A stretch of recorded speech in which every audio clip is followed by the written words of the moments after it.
2024 সালের 19 মে ঢাকার মিরপুরে ঘটে এমন এক ঘটনা যা কাঁদিয়েছে পুরো বাংলাদেশকে।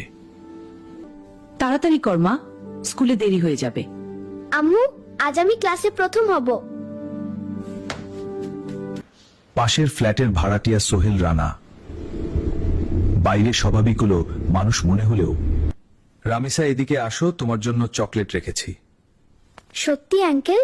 সরল বিশ্বাসে ছোট্ট রামিসা সেই ফ্ল্যাটের ভিতরে ঢুকে পড়ে। রামিসা এদিকে আসো, তোমার জন্য চকলেট রেখেছি। সত্যি আঙ্কেল? সে জানতো না সামনে অপেক্ষা করছে ভয়ঙ্কর কিছু। রামিসা, মা কোথায় গেলি? এতক্ষণ তো হওয়ার কথা না। দরজার সামনে মেয়ের জুতা দেখে মায়ের বুক হঠাৎ কেঁপে উঠে, তার মনে ভয় ঢুকে যায়। দরজা খুলেন, আমার মেয়েটা ভিতরে আছে। দরজা খুলেন, আমার মেয়েটা ভিতরে আছে। দয়া করে দরজা খুলেন।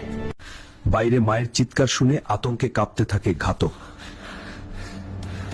তারপর সে নেয় আরো ভয়ঙ্কর সিদ্ধান্ত।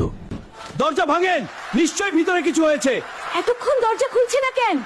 কিছু একটা হয়েছে ভিতরে, এখনই ভাঙো। বাইরে মানুষের চিৎকার বাড়তেই থাকে, আর ভিতরে আতঙ্কে নিজের অপরাধ লুকানোর চেষ্টা করতে থাকে ঘাতক।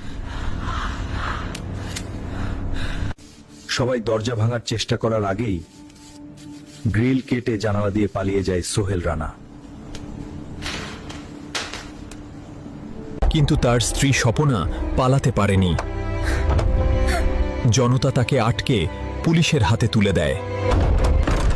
কেউ কিছু স্পর্শ করবেন না, পুরো ফ্ল্যাট তল্লাশি করা হবে।